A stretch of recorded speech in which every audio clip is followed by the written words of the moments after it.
The migration and differentiation of neurocrest cells is influenced by their environment, and that environment changes along the anterior-posterior axis. Your textbook uses the analogy of traffic to illustrate this point. We'll see that some types of neural crest cells, like truncal crest cells, migrate preferentially individually. This is a particular true for those cells that give rise to pigment cells or melanocyte. Other types of neural crest cells, like cranial neural crest cells, migrate in a cluster, so they exhibit what is known as collective migration. Another aspect that is very important for the migration of neural crest cells is the presence of guidance cues that can be a long-range or local guidance cues that are important for guiding raw credit way. In addition, for that physical barriers will also affect the tissue in which neural crystal can be found. Neurocrystal first become apparent when they undergo an epithelial to mesenchymal transition to the contacts of the neurocrest. This EMT is known as lamination. Recall that we already talked about gastrulation.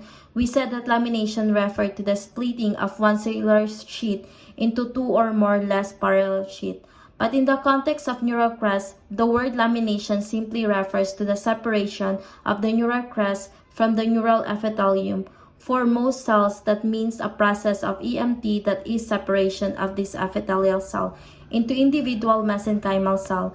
But for some neurocrest cells, that the process involves low levels of adhesion that will keep the cells as cluster, so they are loosely associated with each other during their migration. As we'll see later now, this timing of lamination is controlled by the levels of BMP. Recall that there's BMP that's secreted from the dorsal aspect for the neural tube, but there are also inhibitors that, like nagging, that are produced by the notochord and by somites, which are located around this region.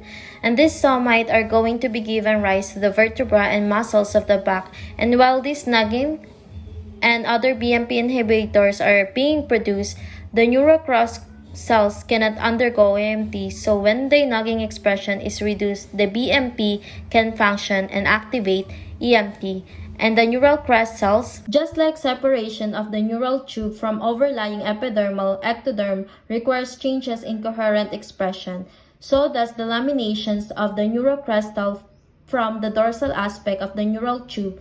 So as you guys know that the neural tube expresses NCAT-hearing and the overlying ectoderm expresses E-cadherin. Now the neurocrest cells express cadherin 6B right before their delamination. But in order for them to leave the neural tube, they actually have to bring down their expressions of coherent 6B, and this is made possible by BMP and WNT, which lead to the expression of the transcription factor snail, which is going to promote the down regulation of cadherin 6B and in turn promote the epithelial to mesenchymal transition of the neural crest cells. Now, it's important to note that before the neural crest cells express cadherin 6B, they actually express N-coherent, so they were part of the neural tube at one point or in the other region. Neural tube, another important things that is note that they're subset of neural crest cells, specifically the cranial cells, that will express encode hearing once again. When they begin migrating, that they will allow, as you see later, to migrate as clusters, so to stay together, and they express it at slow levels. Finally, another important aspect to note from this figure is that the movement of the neurocrest cells is going to involve changes to actin cytoskeleton, mediated by the Wnt non-cranial signaling pathway, which is planar cell polarity pathway. In order for the neurocrest cells to leave the neural tube, so to push out of the neural tube, they undergo a process that is known as contact inhibition of locomotion. This is simply means or refers to a phenomena by which the neural crest cell changes their protozoans of the cell's membrane, so that their protozoans face away from side of a point of a contact with one another neurocrest cells. So whenever their cell make contact with each other, they cannot form protrusion to migrate forward. To their migration is going to occur in the point that away from the site of the contact with another cell.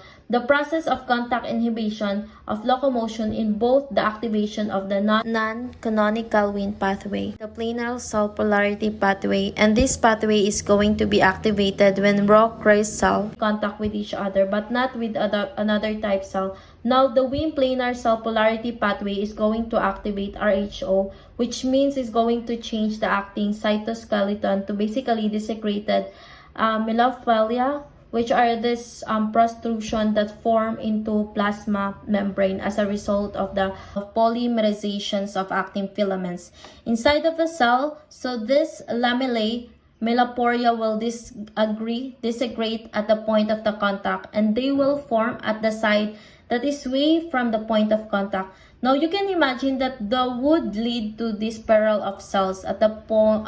This is the important for the migration of the individual cell, and it's a case of the trunk neural crest cells, particularly to give rise to the pigment, which usually migrate on their own. But this is also important for the migration of the cell that move as a cluster, because cells are moving close to each other and they are in the contact with other cells all around, so they protrusion do not form at the point of the contacts, but only form at the leading edge of the stream of the cells. And this is what is shown in this image, which show a pattern of migration, a collective migration which exhibited by cranial neural crest cells. And this is a pattern of migration that is maintained by this group of cells, is made possible as the result of ongoing contact inhibition of locomotion among the cell at the leading edge. In addition to contact innovation of locomotion, collective migration also requires that the cells express low levels of encode-hearing, which are shown here, as the blue dashes to this encoding expression at low levels is needed for optimal collective migration. And if you can increase the levels of encoding, that would prevent the cells from being able to invade spaces. So you'll see in a video that I'll show you shortly in the presence of the small amount of encode hearing actually allows this cell to behave almost like microfluid when they encounter a narrow space. In addition to expressing that low level of NCAT hearing, the cells also secreted factor, which is also known as CA3. So this factor allows the cells to be attracted to each other, and that helps them to migrate together. Now, this process of collective migration is considered to be an in-stream property because it's seen both in vivo and vitro, and it doesn't require external cues, so that this means that it doesn't require a chemo attraction that's secreted by the cells other than neurocrest. However, the neurocrest themselves are secreting the co-attract and C3A to remain a cluster.